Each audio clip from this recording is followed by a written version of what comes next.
Hello, everybody, and welcome to today's Dynamics 365 Tech Talk. Today's topic is Subcontract Management in Dynamics 365 Project Operations. My name is Peggy, and I'll be your moderator today. We're broadcasting this session through Teams live events, and the audio can be heard through your device speakers. This session is being recorded on behalf of the Microsoft Corporation. When you join this event, your name, email address, and/or phone number may be viewable by other session participants in the attendee list. By joining, you're agreeing to this experience. The recording will be available on the TechTalks Community Dynamics page within the coming weeks. If you have questions for the presenters or need support, please use the Q&A panel located on the right side of your screen. Our presenters will be responding to your questions throughout the session with a dedicated Q&A session at the end. Thank you for your patience during these announcements. Kicking us off today from Microsoft, we have Satish Panwar, Senior Program Manager. Satish, over to you. Thank you. Hello and welcome everyone to another Tech Talk in Dynamics 365 Project Operations Series. Today's topic is subcontracting. My name is Satish Panwar, and presenting with me also today is Martin Walker, who is the Principal Solution Architect in the Dynamics 365 Fast Track team. Before we start, I would like to remind everyone about this great resource published by the Fast Track team, the Implementation Guide. It contains our collective experience when it comes to best practices for implementing Dynamics 365 applications. Topics such as project governance and methodology, environment management, post-go live service are included. We highly recommend you to check it out. As part of today's Tech Talk, we plan to go through the subcontracting processes, assuming a project operations for resource non-stock based deployment is in place. Some of the functionality that we will also be talking about today is relevant to the light deployment as well. What we are not going to cover today is deployment consideration, licensing considerations, technical details, aspects of data migration, and so on. We already have Tech Talks specific to these topics that are published on the Tech Talk webpage. From an agenda perspective, today we'll talk about architecture and high-level business process. We'll cover a little bit of setup, so we'll just provide what needs to be set up, but we won't be actually going into the system and setting things up. We'll talk about vendors, how to create subcontracts, how do you staff it, recording actuals, and how the vendor invoicing kind of plays a role in the overall process. And we do have some resources to share with you as well, followed by Q&A depending upon the time permitted. You're probably quite familiar with this diagram that shows the three deployment types, as well as the components that are part of each one. As mentioned in the beginning, we won't be going into details, but it is worth reminding everyone that the light version of project operations makes use of data hours only and wraps up the project for the web engine for schedule management. The stock-based scenario deployment type is targeting project management and accounting only, and it is available as a module in the Dynamics 365 Finance and Operations app. Finally, the resource non-stock based deployment is cross-platform with both data hours and finance and operations communicating through dual write. A quick reminder on how project procurement is integrated across the platforms. The vendor invoice lines are synchronized to data hours via dual write and then auto approved, which creates the corresponding cost and the unbilled sales actual. Thereafter, the flow of actuals is exactly the same. The same flow applies to the subcontractor vendor invoices as well. Next, we want to just provide a very high level process flow of the subcontracting. So the process starts with getting a subcontractor onboarded, finalizing the contract. And once that subcontract is finalized, getting resources to staff the projects that need staffing. Ultimately, the vendor resources kind of start booking in times and expenses, which then record the actuals on the project. And eventually, when we receive the vendor invoice, At that point of time, we do a three-way match based on the costs that have already been recorded by the users, the subcontract which is already in the system, and the vendor invoice itself. And if everything matches, then the invoice can be released for the payments. So that kind of is a very high level overview of the overall subcontracting process flow. Next, we will get into some setups, which Martin will be covering us for today. Over to you, Martin. Thanks, Satish. As Satish noted earlier, we're not going to go into all of the setup in great detail and demonstrate it in the system or anything like that, but I did want to cover a few highlights here and note some prerequisites, and then we'll move on to actually demonstrating the business process once things have been already set up. So the first thing to point out is that there are a couple of prerequisites. You've probably gathered by now that this is built on top of the vendor invoicing functionality that's been, project vendor invoicing functionality that's been available for some time. So obviously those are prerequisites to using this functionality as well. So for easy reference, I've provided a couple of links here for configuring non-stocked materials and pending vendor invoices, and for configuring procurement categories for projects, since we use procurement categories on the subcontractor vendor invoices. So we just have those links there if you don't have that aspect of things set up already. Then there's a couple of prerequisite features for this. The first is that in order to switch on subcontract actuals processing with project operations for resource-based scenarios, you also have to switch on the feature to transfer all lines with posting errors to a new project operations integration journal. And by way of illustration, I'm showing you on finance and operations there the two features that are relevant. And I'm also showing you that I've set up a new procurement category in my category hierarchy for some subcontract labor.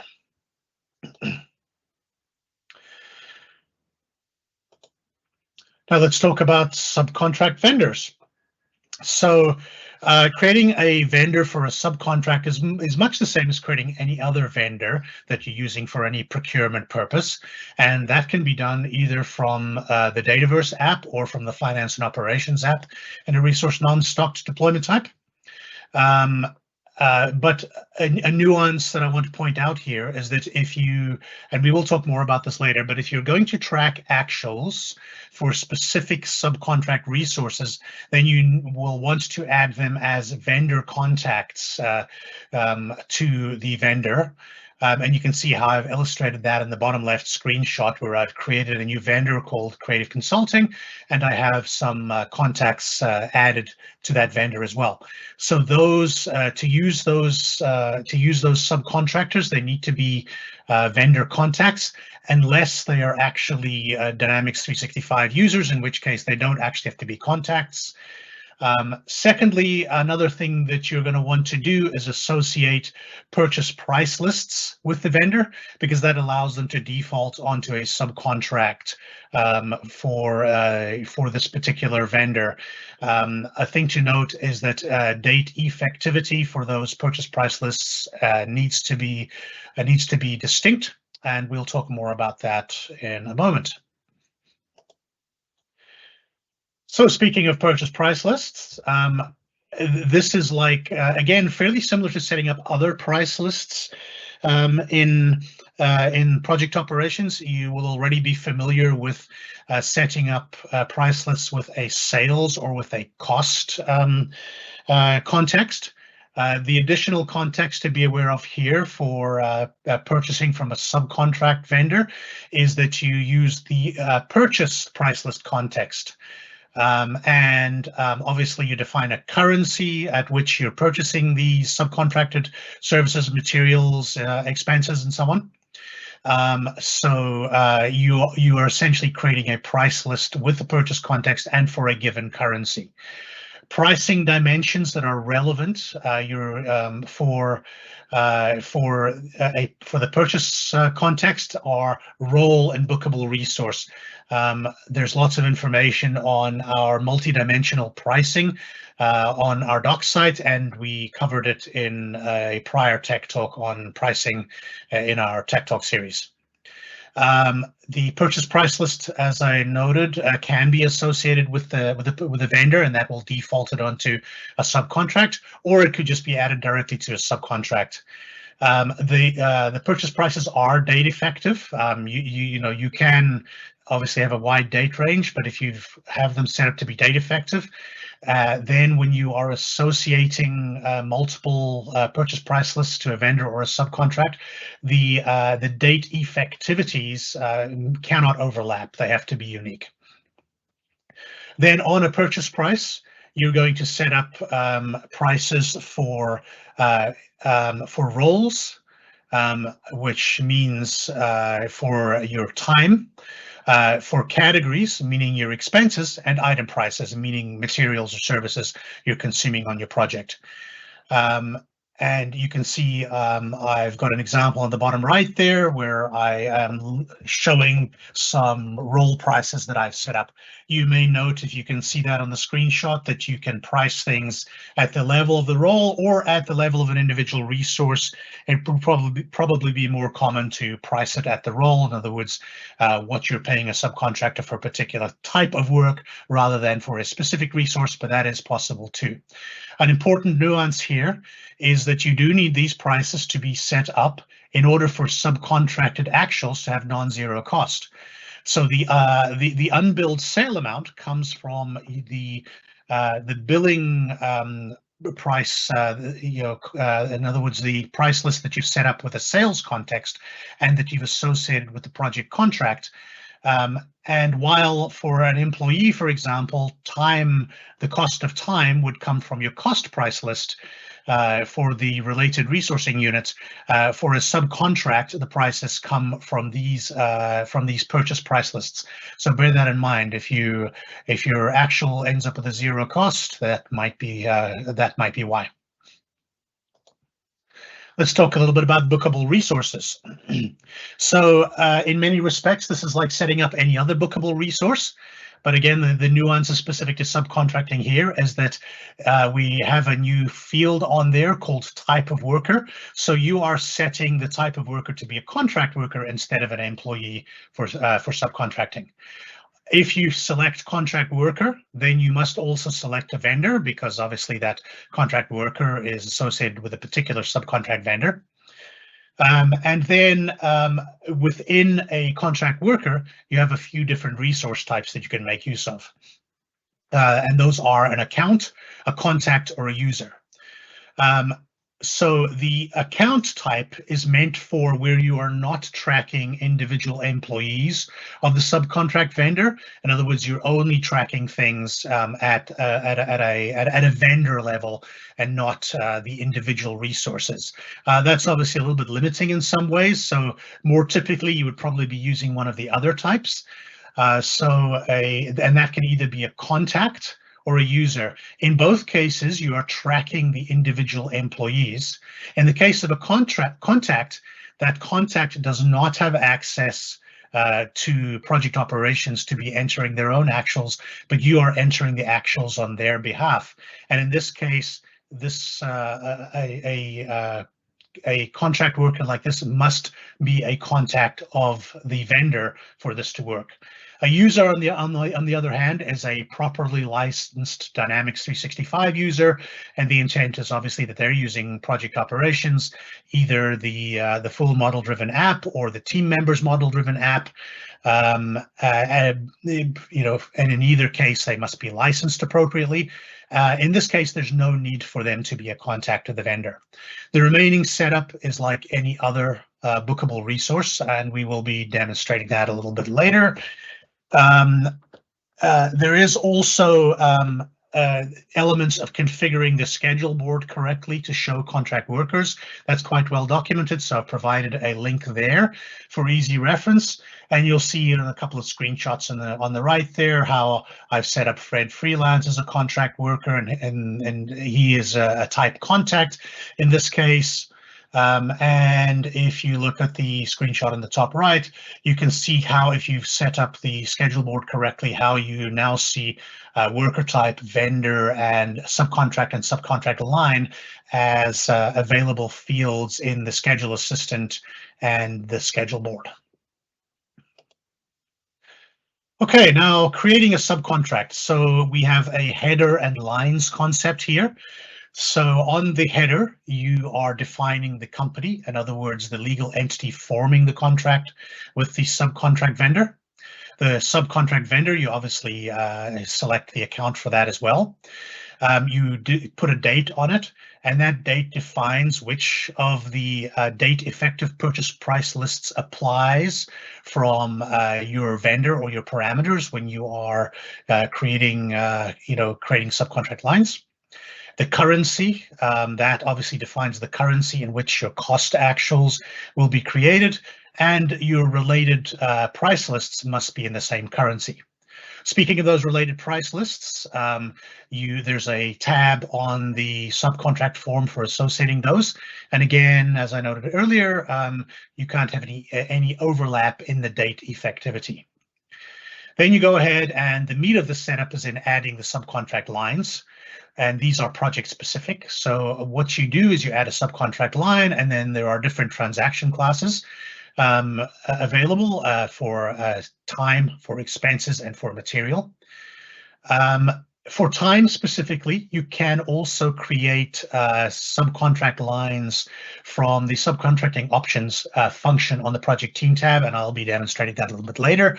So we'll won't go into more detail for now, but it's a convenient way to create time-based subcontract lines.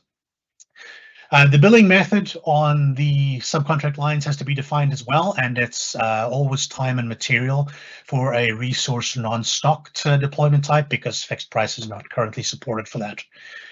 The start date that you define tells you which of the related price lists to use. The end date and the quantity fields are used for warnings when consuming any capacity of that subcontract line beyond the quantity or dates.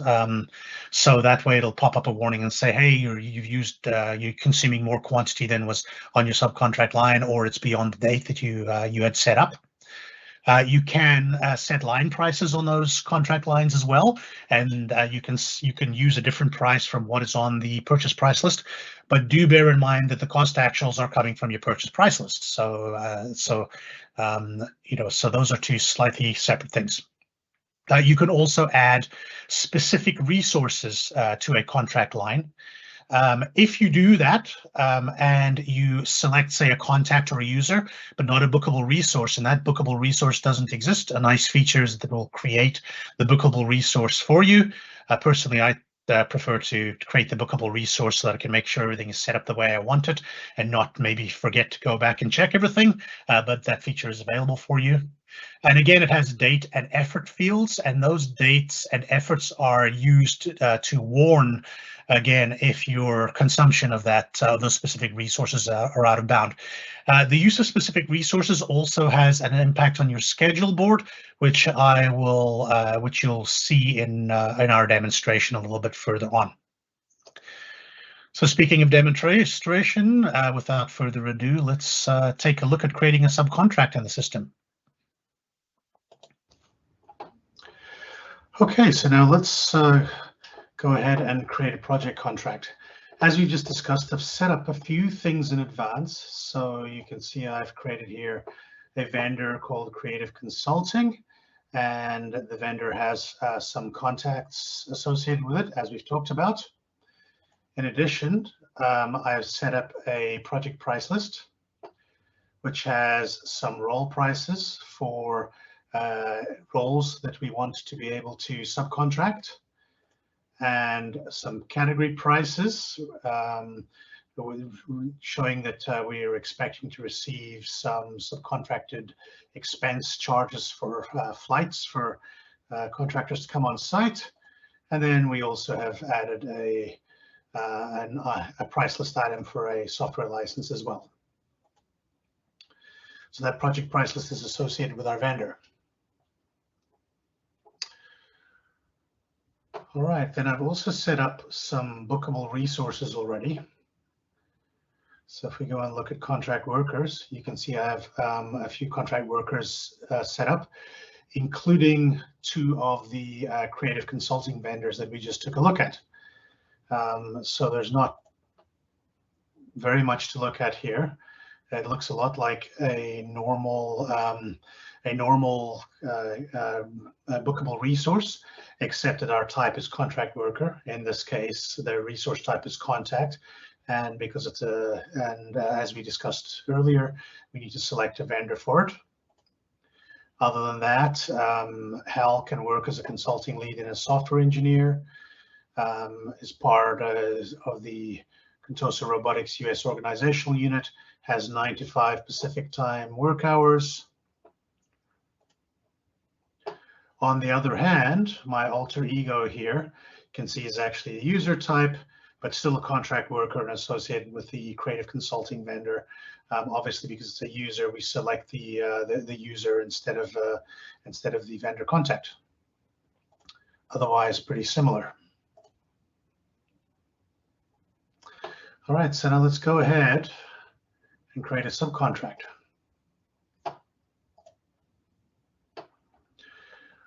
All right, so we're going to call this one MW Demo 2.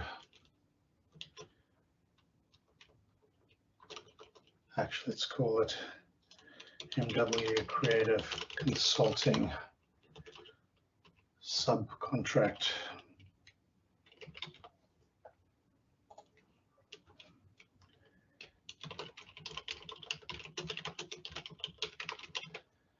All right, the vendor we need to select is Creative Consulting.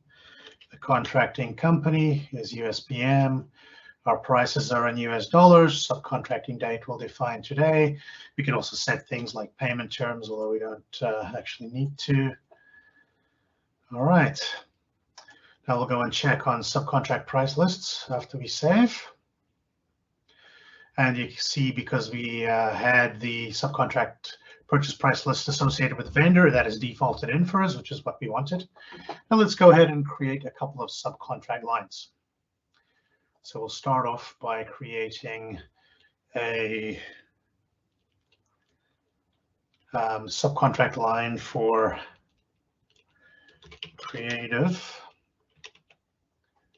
I'm going to make up a bit of a naming convention here. Creative MW Demo Project 2 dev role. Development hours. It's time and material. The particular project is our demo project 2.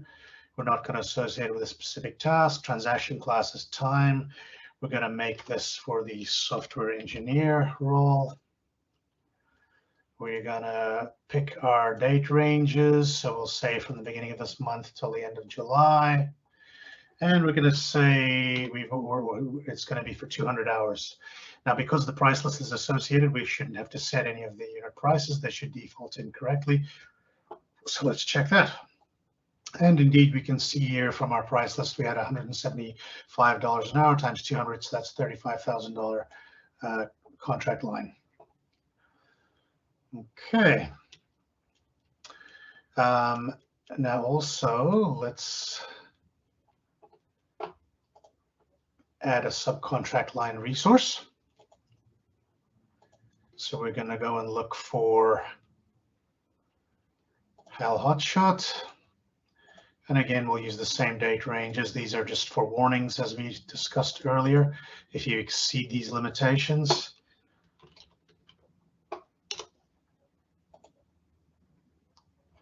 and we'll just add the one for now. Okay, let's add one more subcontract line.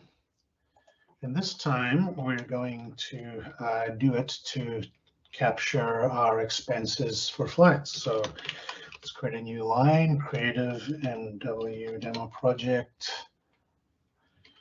2 flights, flight expenses. Our project is the same. This time our transaction class is expense. We'll use the same dates as before.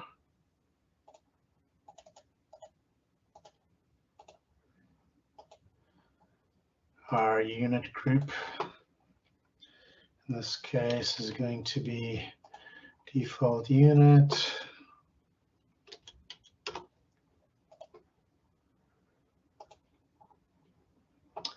And we're going to say we have a transaction category is now going to be flights. And we're going to assume we need to take 5 flights for site visits over the next while during the project. And we'll go ahead and save this. Now you notice this time, because I didn't actually have a price on the purchase price list, I just had it set to at cost, I get 0. So let's go and put an estimate in there of what the unit price per flight is likely to be, or we could simply put in a subtotal if we hadn't specified a quantity. So let's just call it $500 a flight times 5. And now we have an amount in our subcontract line. So I think that will do it for our subcontract.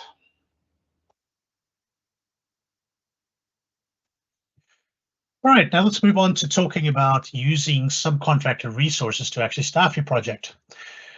So in addition to what has been there for some time, the team grid now on the project now has a worker type and a subcontract validity field. And that's kind of what it sounds like. It's whether you are saying that your resource is going to be an employee or a subcontractor. And if you have selected it to be a contract worker, then you need to also specify a subcontract and subcontract line, which then, if those are properly defined, then the validity field will say that it's valid, and it tells you that it's not otherwise. The team member details page as well, if you double click on that line or you click on the role description, then the team member details page also now has a worker type, a subcontract, and a subcontract line. As I noted, the contract worker position is not actually valid without a subcontract and line.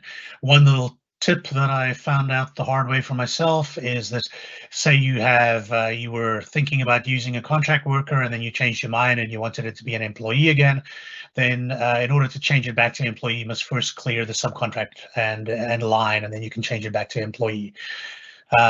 Positions, just like for employees, positions can be staffed or unstaffed. Unstaffed is another way of saying that they are filled with generic resources, and then typically what you're doing with those generic resources, then using the scheduling functionality, the schedule board, to find an appropriate resource to fill that before you start executing that particular task. There is also a function called subcontracting options for unstaffed contract positions. And what that allows you to do is either select an existing subcontract line to consume, or in fact create a new subcontract line, which is quite handy. Another important nuance to realize here is that if you generate a requirement from your team line with the subcontract, then that subcontract information will be included in your initial schedule assistant search.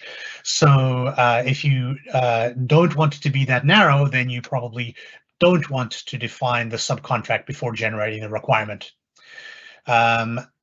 So bear in mind, if those search parameters include a subcontract, then you are only going to find resources that are related to that subcontract via that subcontract line resources form we looked at a little bit earlier. And what that means should be a little bit clearer when I demonstrate that in the demo we're about to do now. So speaking of that, let's take a look at how this works in the system. Now let's staff our project with some subcontractor resources. As you can see, I've already set up a project here so that we have something to work with to save some time. And in fact, it's the same project that we were referring to in the subcontract that we just set up and the subcontract lines. And you can see here I have a number of tasks set up in it. I have a few different, they're all currently unstaffed, in other words, set up with generic resources. I have generic resources for project manager, consulting lead, and a developer. So now let's go ahead and take a look at the Teams tab. And you can see there, in all cases, they're a generic resource. At the moment, they're all set to employee. And you can see we have there's our position names, contracting units, there's the roles involved. So now what if we want to go ahead and use a subcontractor to fulfill one of these requirements? So first thing I just wanted to touch on is if I go and look at this particular position, say for the developer, you see I can, for example, set it to a contract worker. And then I could go and close this. You see, as we noted a little bit earlier, once this is saved, you can see now how, because it's a contract worker, but there isn't actually a subcontractor associated with it, the subcontracting validity is set to not valid. So let's go back and, for the moment, set it back to an employee. So now it's valid again because it's just an employee. Okay, so now say, for example, we are looking to staff our developer role.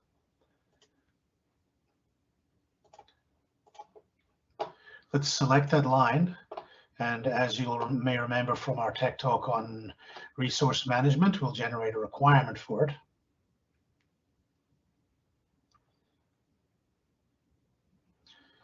And once that requirement is generated, you can see there we have a need for 160 hours of a developer. And then we can go ahead and if we click on the book button, it's going to open our schedule assistant for us.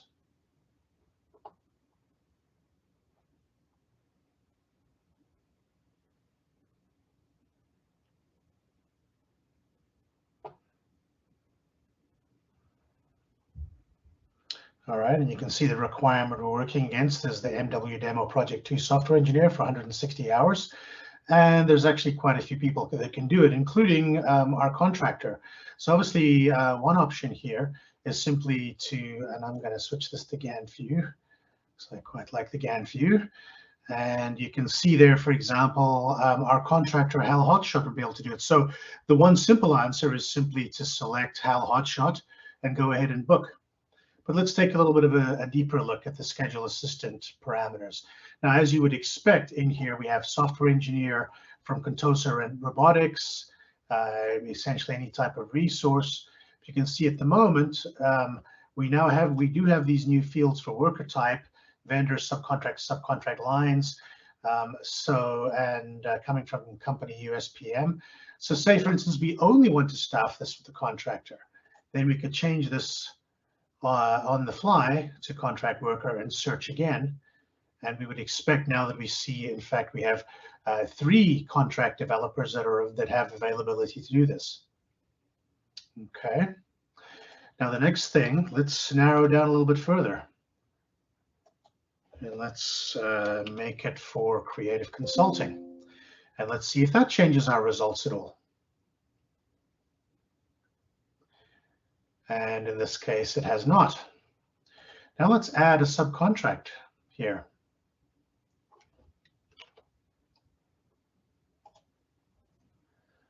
And let's redo the search there. Now you see how, as my slide said earlier, the only subcontract line resource I actually have set up is Hal Hotshot. So you can see how now he becomes the only option here. So do bear that in mind. And obviously I could further narrow down by subcontract line. So let's back up a little bit. And let's say that we're going to use Fred Freelance as our developer here. And he's available. So I can go ahead and hard book him for the remaining requirement of 160 hours. Book and exit.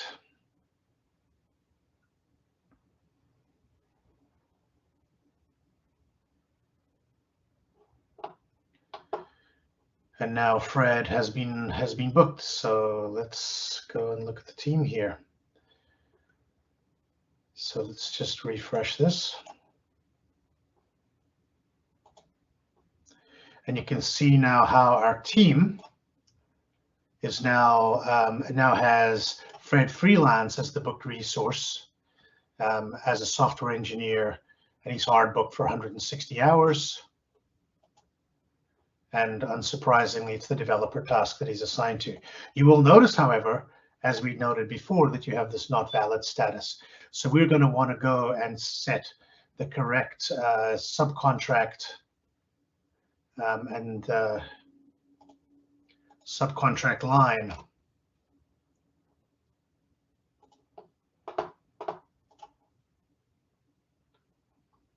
on this team member. And now, as you can see, the subcontracting status is valid because we now have the subcontractor. All the other usual things apply. If we go and look at the tasks, we should see that our developer has now been updated to Fred Freelance. Now let's look at one of the other ways we can work with subcontractors. So you'll remember in the subcontract, which we could actually take a look at. You remember in the subcontract how we had a developer subcontract line set up, but we didn't actually have, we didn't set one up for the consulting lead. We only set one up for the software engineer. So now let's look at our consulting lead here. And let us click on subcontracting options. And you can see here how you can reserve against an existing subcontract line, or you can create a new subcontract line. So we're going to go ahead and do that. We are going to select MW Creative Subcontract, and we're going to go OK.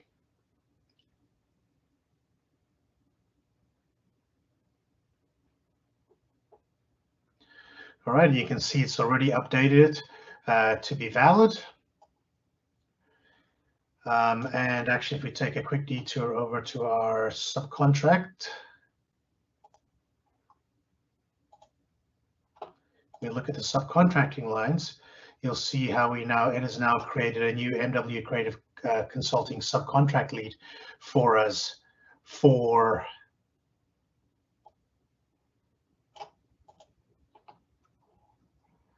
at the unit price of $180 an hour. However, it didn't give us a quantity or anything like that. So we would probably want to come and add a correct quantity. So let's just say it's 400 hours or something. And again, similarly, it hasn't associated a subcontract line resource with us. So let's go ahead and say 400 hours. All right, let's go back to our project.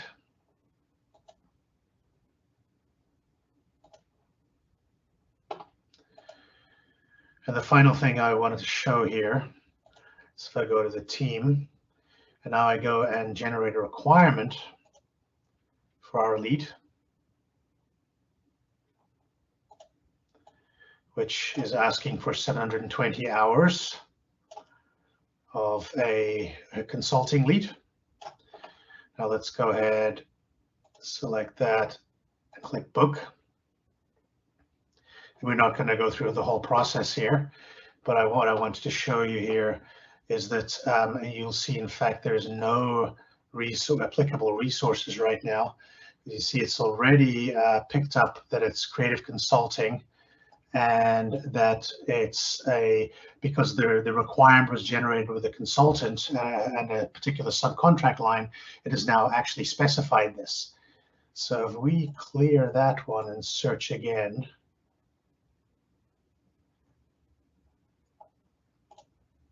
then we are going to see Hal Hotshot, who you may remember was our, and let's just look at a daily view, for example, who has plenty of availability for the time frame we were looking at. And we can page through and we can see he's used again later in the project. So you can see how we have found it. Now, this would have come up automatically if we had added him as a subcontract line resource as well. So hopefully that clarifies that particular point about this. And I think that'll cover it for staffing.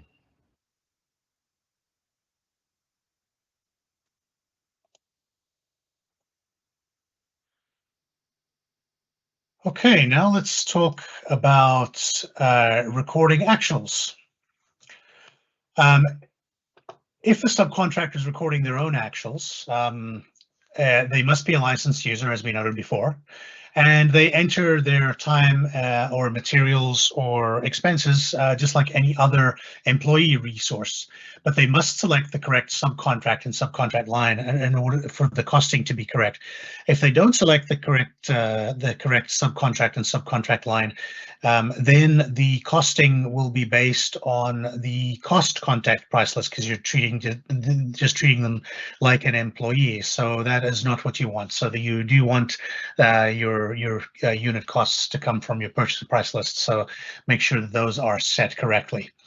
If a different user is recording actuals on the subcontractor's behalf, in other words, if you're either doing this at the account level or if you're doing it as a contact of a vendor, then the easiest way to do that is to go and open the bookable resource details from the contract workers list, and then go to related time entries or expenses or material usage logs, and then you enter the details as normal, including again the subcontract and subcontract line. The rest of the process is the same for the project manager to reject or approve those actuals or to process recall requests and all that kind of thing. Again, we won't go into that in much more detail because we've covered that in earlier Tech Talks. But meanwhile, let's do a brief demonstration of recording actuals for our subcontractors here. Now let's quickly demonstrate recording some actuals. So here I am on my contract workers page, listing my contract bookable resources. So let's open Fred Freelance, and let's say we're going to book some time for him. So let's go and look at his related time entries. Our scenario here is that we're booking actuals on his behalf. He's not the user in the system.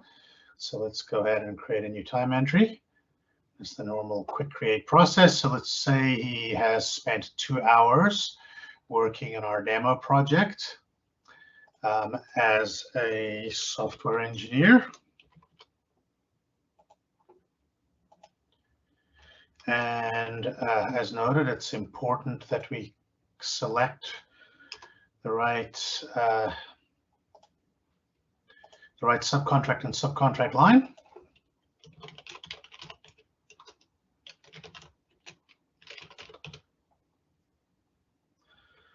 All right, and we can go ahead and let's see. Yep, that'll do for a date. Let's go ahead and save it. All right, so there we have a time entry for Fred Freelance. Let's have him submit his time.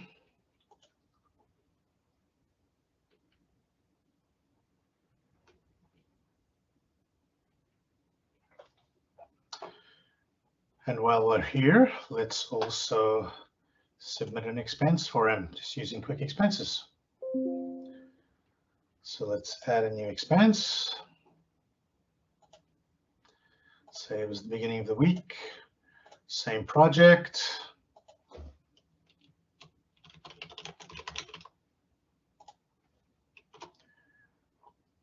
For a flight. And we definitely want to select our subcontract and subcontract line.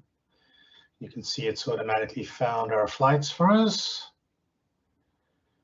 And our unit price is $500.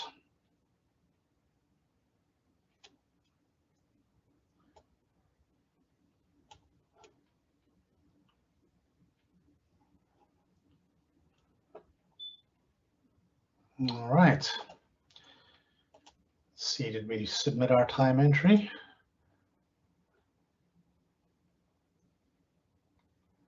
Let's submit our time entry.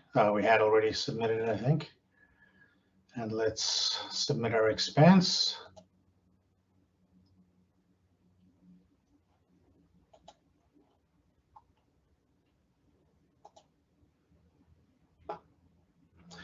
All right, then as the project manager, let's go and look at approvals. So first of all, we'll have a look at our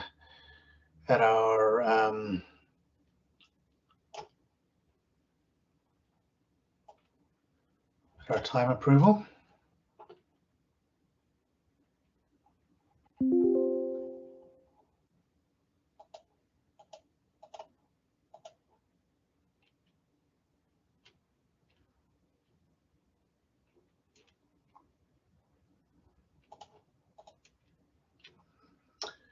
And our expense approval.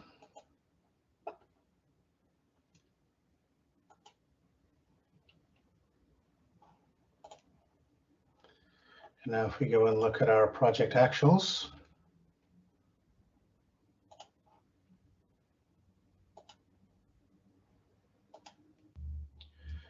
you can see that we have cost and unbilled sales records created for our time and our expenses. If we take a closer look at the prices, you can see our costs. Our cost is based on our purchase price list, and our unbilled sale price is based on the US bill rates that are associated with the project contract line.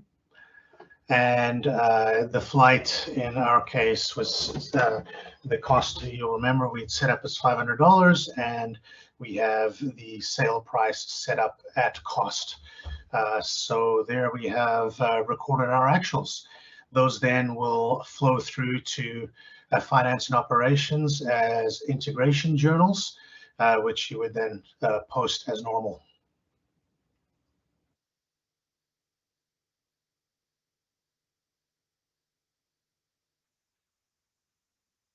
Okay, so the final piece of the puzzle, once you've recorded actuals, is to be invoiced for them by your subcontract vendor. So let's talk about processing vendor invoices. So the important thing to remember here is that in many respects, it's like processing any other vendor invoice via procurement, as we've been able to do for things like materials for a while.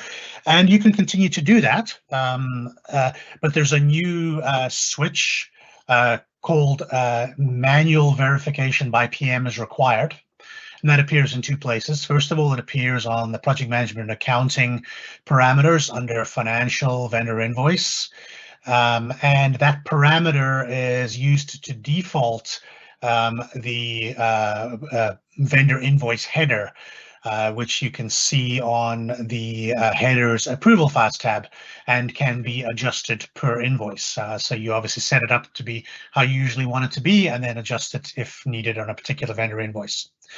Now, if you're not using this verification process that we're talking about here, then you either do not want to relate your vendor invoice lines to the project, or you don't want to record actuals via project operations as we've described here. Otherwise, you'd be double counting the project cost. So you could just receive vendor invoices, verify that the work was done. This wasn't based on contractors capturing their actuals as they went, but instead you wouldn't need to have this manual verification switch on. You could go ahead and post the vendor invoice, and it would be like any other vendor invoice for materials or for services, and that would then appear on your actuals and appear in your project subledger. But if you want to do this this matching and verification process, then you need to have that manual verification switch turned on. So in terms of business process, your accounts payable folks would enter your vendor invoice, and they would add lines with appropriate procurement category, quantity, unit, and unit price. And then on the line details project tab, they would associate it with the correct project category, line property, and if it's for hours, the correct role. And once they've entered all the details, they would post that invoice in finance and operations. And then, as with any other pending vendor invoice, it would flow over to Dataverse and appear in vendor invoices there. Now, unless if manual verification was required, then the PM goes in and verifies the vendor invoice, and they do that by opening each vendor invoice line, selecting the corresponding lines on unmatched the unmatched cost actuals tab for the vendor invoice line and clicking match to link them. And then once they've done that verification, they either set the status on the general tab or use the complete verification button. And then once all the vendor lines have been marked as complete, then you can confirm the vendor invoice. And now what that does, since the prices on the costs on the vendor invoice could actually be different from the actuals that were recorded, if that's allowed, well then you can go ahead and confirm. And what it will do is reverse your original matched cost actuals and create new ones from the vendor invoice lines. And those matched actuals will now be unadjustable. That's a lot to take in a slide, so let's go ahead and demonstrate this process in the system.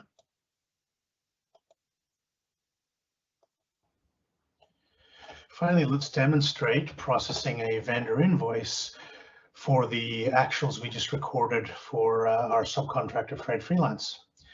So let's go ahead and we're at our pending vendor invoices screen in Finance and Operations.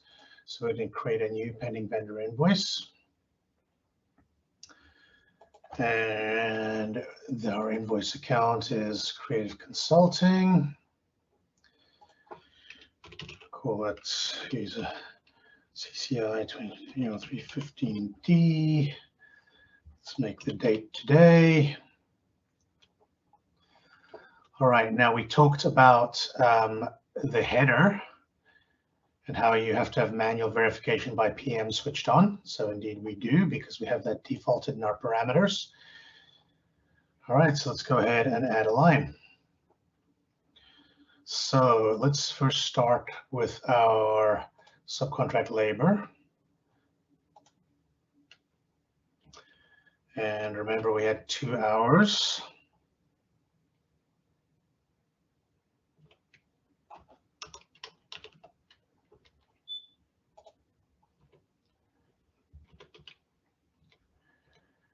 And our unit price, we'll assume it matches. So our unit price is $175. And then we can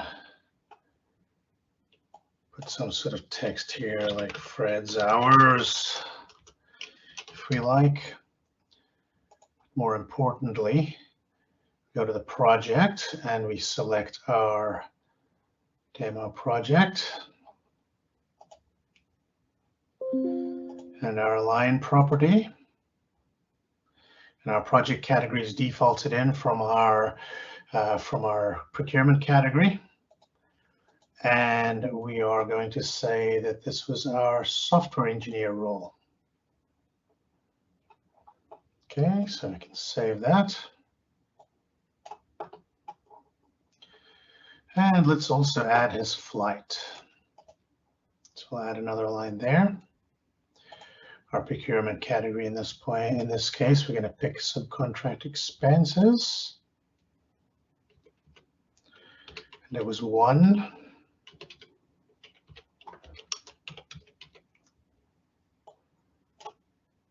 Remember, our price was $500. Again, let's give it a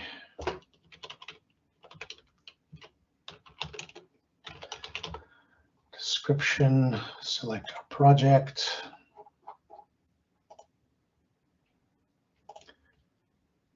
Note that it's chargeable. And go ahead and save that. So now we have an invoice totaling $850. So once we're satisfied with that, we'll go ahead and post it.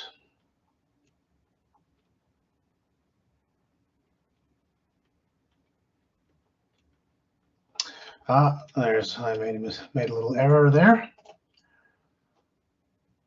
If I go back to here, you'll notice I neglected on the expense to pick a valid project category. I left it at the default expense, but actually it's a flight expense, the way we have it set up.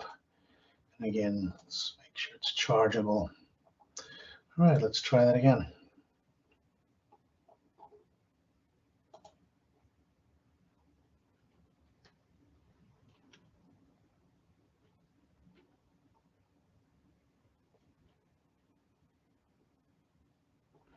And this time it posted. All right, so now let's go to our vendor invoices. And now there I have my newest invoice from Creative Consulting. All right, let's dissociate the vendor price list, seeing that its warning is about that.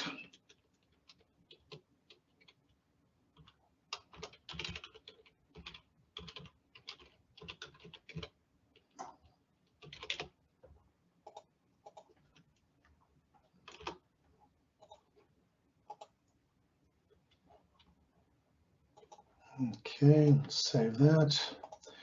Now let's look at our vendor invoice lines. They should have come in, our 2 hours and our 1 flight. Okay, got our vendor invoice price list. Everything else looks fine. So let's go and look at our vendor invoice lines. So let's start with the hours.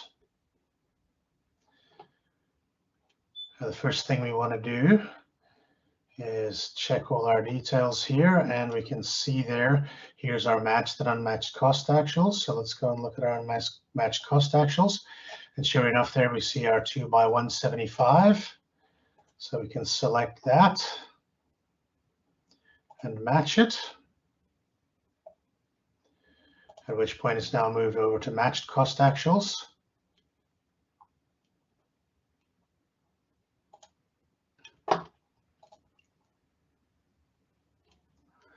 All right, so we're happy with this one, so we can complete our verification.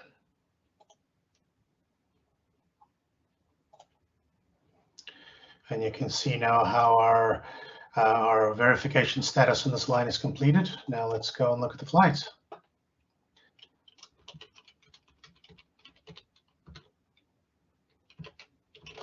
Line 2. Let's look at our unmatched cost actuals. There's our flight, so we're happy with that. So we're going to match it.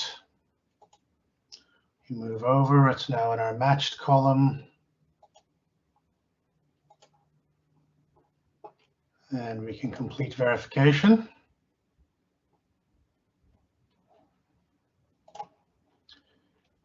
And now that our verification is done on both lines, we can go ahead and we can confirm the invoice. And as it says, it will reverse our actuals and create new ones for us. So if we just quickly go and look at our project again.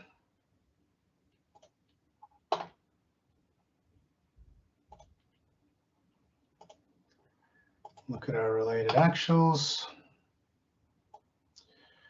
You can see here how we've reversed our cost for $500 for the flight and created a new cost. And similarly, we have created a new cost for our time as well. Be a little bit easier to see if we just filter this down to time.